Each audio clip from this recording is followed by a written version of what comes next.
What's going on, you guys? So in this video, we're going to be looking at a few different things, but they're all going to revolve around the numeric data type or the numeric type floats. So what I've done is I've just cleared up everything that we had in the main.rs file from the last video. And to begin with, let's create some variables. So let's say let number1 equal, let's say 4.4. and let number 2 equal 5.5, like so.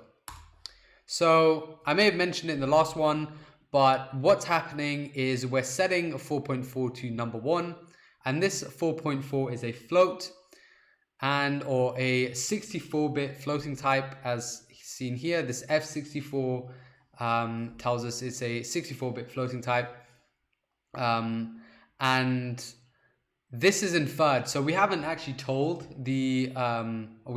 our compiler that it's going to be F6 or floating point 64-bit floating point. Sorry, rather the compiler can work that out for itself. However, it's usually good practice to specify the type, as with let it can be inferred, but in I think nearly all other cases you have to specify the type. For example, when passing in setting the parameter types of a function. But we can do that with let by saying F64 like so, and we can do the same with number 2 as well. So F64, oops, not G4, 64. So yeah, there is F64 and there's also F32, and F32 is very similar to 64 in terms of definition, as F32 is a 32-bit floating point type rather than a 64-bit. So it uses less memory. However, with that, there's less precision. So of course, when you need precision, F64. If precision isn't something that's important, then F32. But yeah, there are different trade-offs, and I guess depending on your use case, I guess there's an infinite number of use cases. You may need one or the other. But yeah, now let's go ahead and print something out. So we can do print line, and we can say something like number 1 multiplied by number 2, and then equals, and we can pass in or do number 1 multiplied by number 2, like so. And one thing to mention, I don't think I mentioned in the last one, is that this print line isn't a function.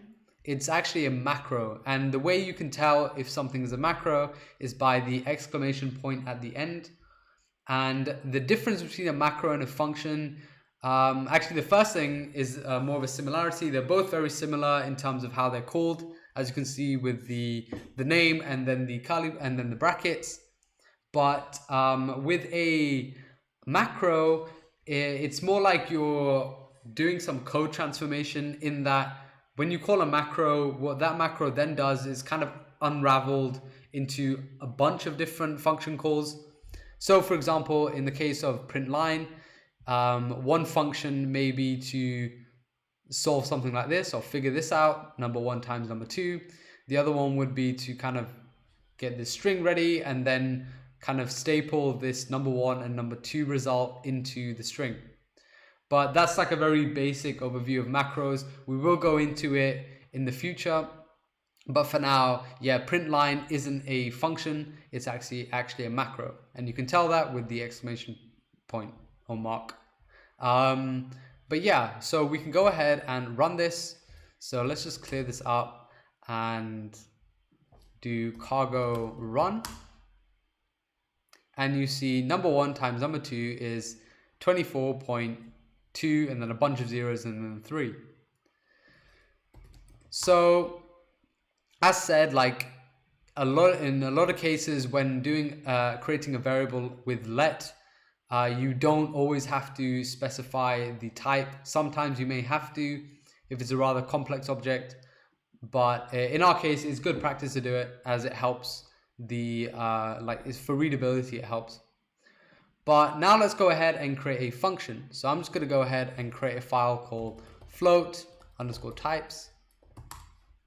And let's make a function that multiplies two numbers. So it will be a public function, and we'll do multiply, call it multiply numbers, like so. And this multiply numbers will take in two numbers. So we will say number 1, and we also have to specify the type. So we'll say a 64-bit floating point type, like so, and number 2. So, and that again will be a 64-bit floating point type. And then we also, as this multiply numbers function will be returning a value, we also have to specify the return type, which will be a 64-bit floating point type, and then curly brackets. Now you're probably wondering, why are we specifying a type here, whereas in the main function we didn't specify a type? And that's because if you're not returning a type, or you're not returning a value, then you don't need to specify the return type. In our case, with multiply numbers, we are, so we have to specify the return type for it. And then finally, it'll just be a very basic one. So number 1 times number 2, like so. So now back in the main.rs file, we can go ahead and import it. So do mod float types, like so.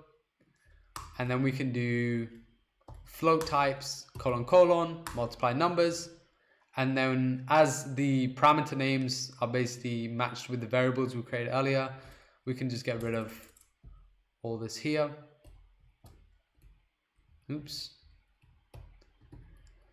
The same here as well, like so. And we can set this to a variable, so we can say let result, and we can also go ahead and go the extra mile and specify the type of result, which is a 64-bit floating point type. As we know, multiply numbers returns a 64-bit floating point type. Yeah, and then finally we can just go ahead and print the result. So we can say result equals, and then curly brackets, just say result, and then semicolon, go back into the terminal and give that a run. So yeah, we get result, which is exactly or equal to the result that we got from our previous print statement. But yeah, that basically wraps up floating point types. Also a very brief, very brief overview of macros by definition, and how to also pass in parameters in a function and setting the return type. But yeah, if you enjoyed this video, I look forward to seeing you in the next one. Please leave a like and subscribe, and stay healthy and safe.